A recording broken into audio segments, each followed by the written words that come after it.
Hi, I'm Zack Farmer with Examiner.com, and today is the day of the most anticipated game in the WCC season, St. Mary's against Gonzaga, tonight at 8 p.m. But this game will have a little bit of a different feel, at the least on the St. Mary's side. Coach Randy Bennett talked about how the expectations have changed over the course of his time there, and where in the first 7 years or so, it was really about just competing with them, making sure that they don't get embarrassed or blown out, especially with the national exposure they would have.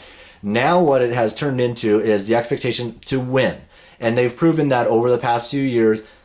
In the 2010 WCC tournament, they went out and won emphatically against Gonzaga to spark their Sweet 16 run. They followed that up by clinching a share of the WCC regular season championship last year and winning in Spokane for the first time under Randy Bennett.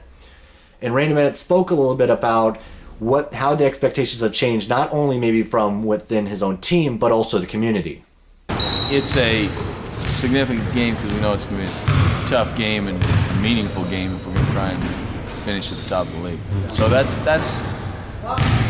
been a shift over maybe 6 or 7 years ago.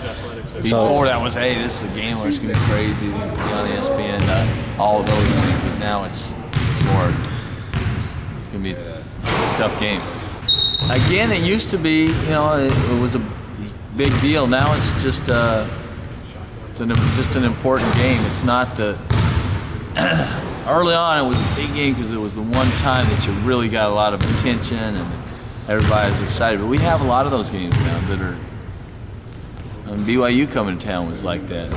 Our league games, all of our conference games are packed houses, so it's less that way. Even with our fans, even with our students, with our community, it's just more now. Hey, this is a heck of a college basketball game. Gonzaga has taken the last two matchups of this rivalry, including the WCC championship game in Las Vegas, and then also the matchup in Moraga last year, which resulted in an 89-85 overtime win for the Bulldogs. On the flip side, St. Mary's won the previous two before that, winning not only in Spokane, but then the WCC tournament in Las Vegas in 2010.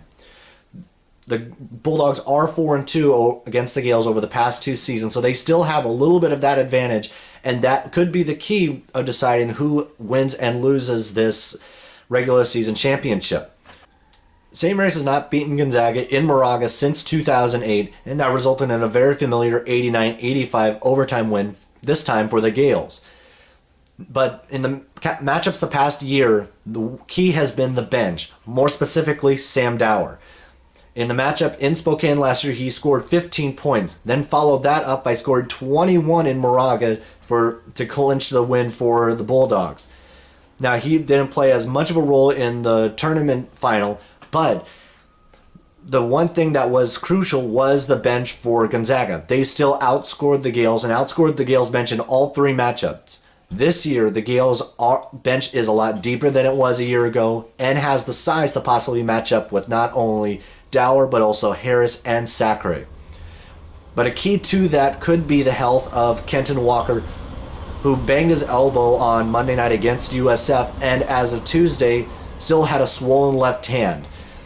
If he is able to go and is a key part to what the Gales do, the Gales will have a much better shot to winning against Gonzaga than they do if he is out, especially considering the depth and size of the Bulldogs. I'm Zack Farmer with Examiner.com, and enjoy the game.